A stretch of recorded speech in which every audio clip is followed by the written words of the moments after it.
When Jeff Bezos founded Amazon in 1995, he was able to grow this company in ways that would have once drawn antitrust intervention. One of the tactics that he used was to sell goods at a loss in order to capsize smaller competitors that didn't have the same financial backing. In Amazon's first 6 years in business, it lost $3 billion selling books at a loss. The tactic worked. Bookstores closed in droves, and now Amazon controls half of all book sales and more than 70% of all ebook sales. Similarly, when Zappos came along, the online shoe retailer, they started to emerge in the mid-2000s as a really popular competitor. Well, Amazon responded by selling shoes at a loss until Zappos, a smaller company without the backing of Wall Street, started bleeding red ink, and eventually they had to agree to a merger. Well, today, Zappos is owned by Amazon. The fact that a single company dominates online commerce is a story about the failure of antitrust policy to protect competition. Just how powerful is Amazon?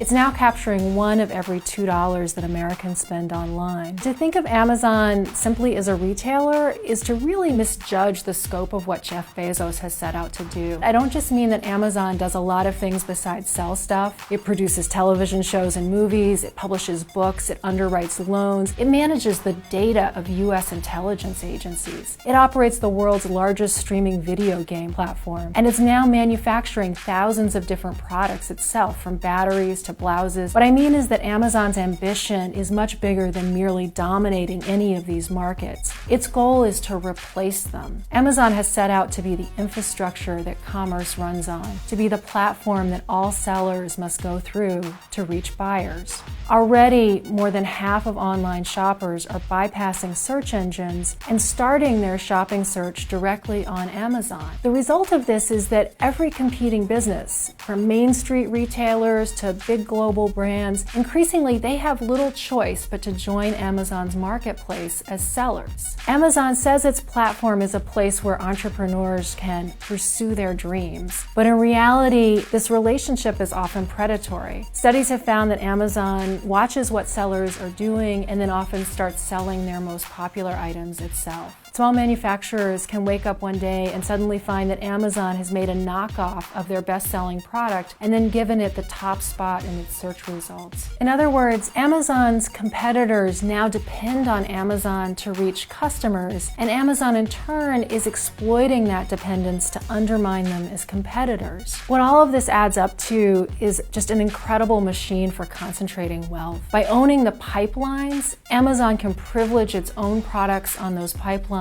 and for the goods it doesn't want to sell, it can let other companies provide those items while levying a kind of tax on their revenue through the fees that it charges them. In the end, Amazon makes money on every transaction, and it gets to set the rules. What happens when you concentrate this much power? Well, one effect we're seeing is that communities across the country are seeing their economic base hold out from under them. The number of local independent retailers has fallen by over 85,000 over the last 10 years. We've lost around 35,000 small manufacturers. Meanwhile, those that are still in business say that as Amazon squeezes them, they're no longer able to invest as much in their companies and in developing new products and growing what they're doing. In the end of all of this, Amazon is actually destroying more jobs than it's creating. But it's not only our economic well-being that's at risk, it's also our freedom. When Franklin Roosevelt fought monopolies, he used the word dictatorship. Indeed, Amazon has the power to decide such crucial questions as which books will succeed or fail, which firms will survive, which communities will get by, and which will be simply left behind. In addition to demanding better wages for its workers, we need to confront Amazon's power directly.